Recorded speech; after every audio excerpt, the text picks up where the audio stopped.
In an effort to improve as storytellers ourselves, we believe it is imperative for us to study what came before us. Today we will be discussing another perfect scene, and we're going to take today's perfect scene from The Martian, adapted from the book by Andy Weir and directed by Ridley Scott and starring Matt Damon. I vote yes. Let's go get him. Johansson? Yes. We aren't going to be doing any scenes with Matt though. Our scene comes 1 hour and 28 minutes into the film. The scene is the one where the crew decide to perform the Rich Purnell maneuver and go back to save Mark Watney. Got an unscheduled status update from Hermes. Roger, read it out. Message reads, Houston, please be advised. Rich Purnell is a steely-eyed missile man. What? Getting into the scene, we have Mitch Henderson on Earth, who has sent the details to the Rich Purnell maneuver. This was a course of action that would keep the crew up in space on the Hermes and have them go back to save Mark. However, this maneuver was declined by the head of NASA because of the dangers of space travel, and adding that much time in space without any upkeep on the Hermes could cause the death of everyone in space. If we do the maneuver, they'd have to send the supply ship where we die. We have the opportunity to force their hand. So, we're gonna do it? If it was up to me, we'd already be on our way. With the scene opening up on Lewis telling the crew what the parameters of the new mission would be, the writers have a problem.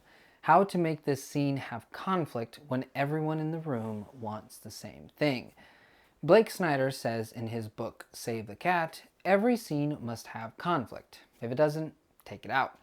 So for the purposes of this scene, in order to keep it in the film, the storytellers give each character a reason not to do the Rich Purnell maneuver. You and I were military. Chances are we go home, they'll court-martial us. Oh yeah, there's that. And for the rest of you guys, I guarantee they will never send you back up here again. Good.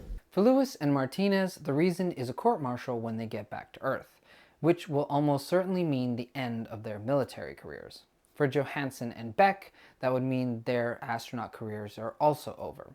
And for Vogel, this would mean over another entire year away from his very young children.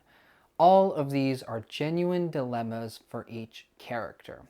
When they crafted this scene, they couldn't make the decision easy for the characters.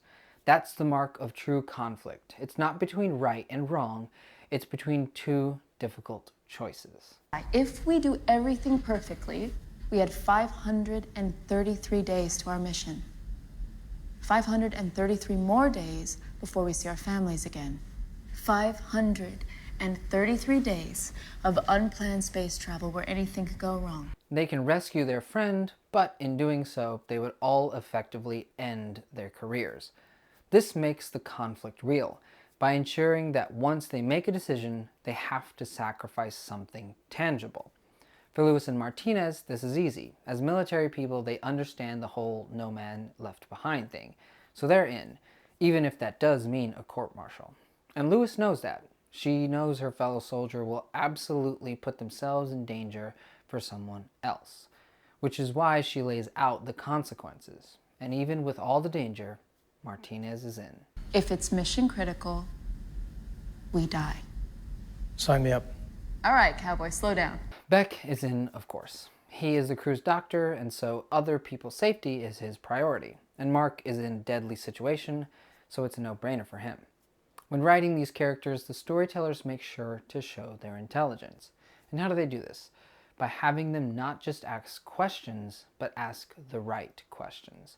And with Johansson being the geek of the crew, she has the answer. Even if they started to plot the course, NASA could remote override. So, if we go for it, how would it work? I plot the course and execute it. Remote override.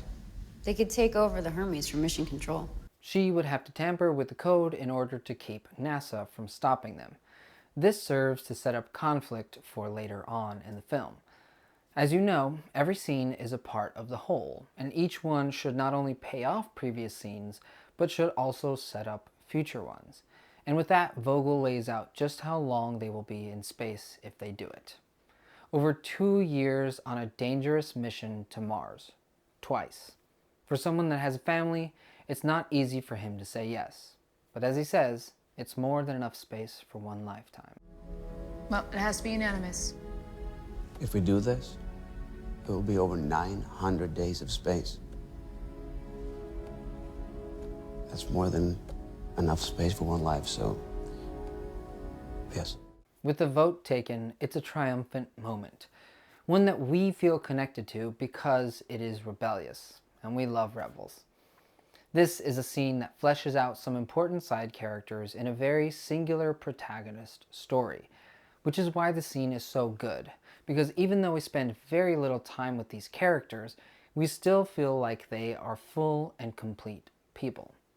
And that's why this is a perfect scene. Okay, but like in English, like what would that mean? I can do it.